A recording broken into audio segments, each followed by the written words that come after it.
Bonjour à tous, ici c'est The Wolf Rando. Alors j'ai eu quelques problèmes avec mon micro, donc je vous parle en voix off. Aujourd'hui on va partir à l'exploration de l'ancien village d'Ambre et Castlemore, un village abandonné. Restez bien jusqu'à la fin de la vidéo si vous voulez connaître entièrement sa petite histoire. Et moi je vous souhaite un bon visionnage et une bonne rando.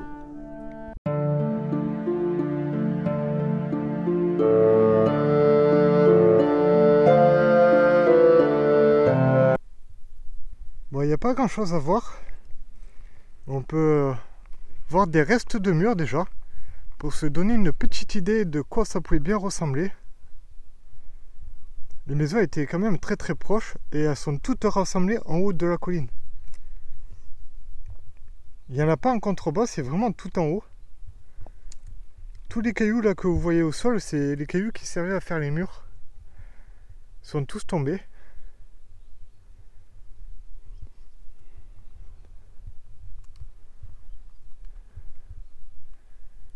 Là on peut voir juste ici qu'il reste un gros pilier.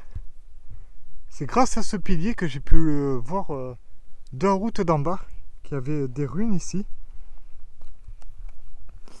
Puis je me suis dit, ça vaut quand même le coup de s'arrêter, j'avais un peu de temps devant moi. Il est vraiment imposant. Alors, est-ce que c'était le pilier d'une tour, d'un clocher ou, je sais pas, le reste d'un petit château? C'est tout à fait possible. Donc là, on se retrouve dans une autre partie du hameau. Donc tout à l'heure, j'étais de l'autre côté de la petite tour là. Maintenant, je suis ici. On peut voir une grosse bâtisse. Donc qui devait comporter sûrement au moins 2 étages, je pense. Vu la hauteur. Et on peut voir quand même que le hameau, il continue là-bas. Il continue ici, on voit des restes de ruines. Donc là, c'est l'ouverture que je vous parlais de l'autre côté. Ça doit être une ancienne porte, je pense, pour aller dans une autre pièce de la bâtisse. Bon, je vais pas trop aller de ce côté-là parce que je sais pas si on va voir à travers le figuier. Mais en gros, je pense qu'il y a une sorte de voûte sous les pierres. Et j'ai pas trop envie de marcher dessus. Dans le sud-est de la France, au cœur des montagnes des Corbières, se trouve un lieu qui allait devenir le village d'Ambre et Castlemore. Ce lieu, entouré de pierres et de rochers, était un tableau vierge prêt à être transformé en un lieu de vie. Au fil des siècles, les premiers habitants commencèrent à s'installer. Ils étaient attirés par la beauté naturelle du paysage et la richesse du sol. Ils commençaient à construire des maisons, à planter des vignes et à élever du bétail. Le village commença à prendre forme. Entre 1790 et 1794, le village absorba l'ancienne commune de Castlemore, ajoutant ainsi une nouvelle dimension à son identité. Le village continua à se développer et à prospérer malgré les défis et les difficultés.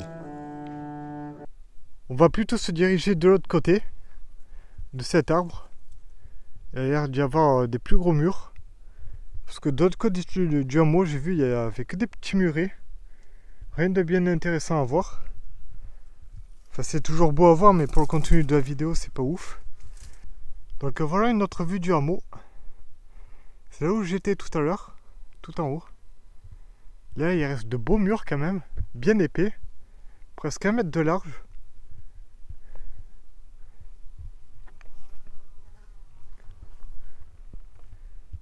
Et là, il reste aussi un bout de mur. Et je crois que de l'autre côté, désolé si ça tremble un peu.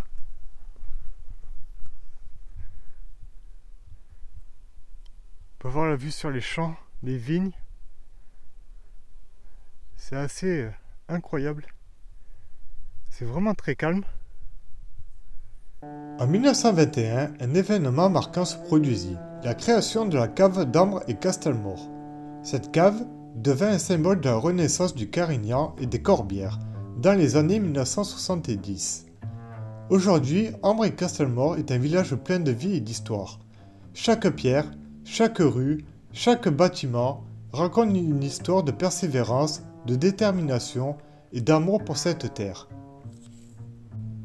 Et ainsi se poursuit l'histoire captivante d'Ambre et Castelmaure. Une histoire qui continue d'être écrite par ses habitants qui chérissent leur patrimoine et regardent vers l'avenir avec espoir et détermination. Donc je viens enfin d'arriver à l'extrémité du hameau. J'ai l'impression que plus j'avance, plus c'est galère pour y arriver. J'ai traversé ça. J'étais là-haut. On peut voir le beau mur. Certains diront, oui, c'est qu'un mur, il n'y a rien de beau, mais moi je trouve ça assez exceptionnel. Là, c'est le plus grand mur qui reste ici. Et on peut voir le vide, il doit y avoir pas loin de 10 mètres de vide. Et à mon avis, ça doit être un mur de forteresse, je pense. À voir. Parce qu'il est assez haut quand même.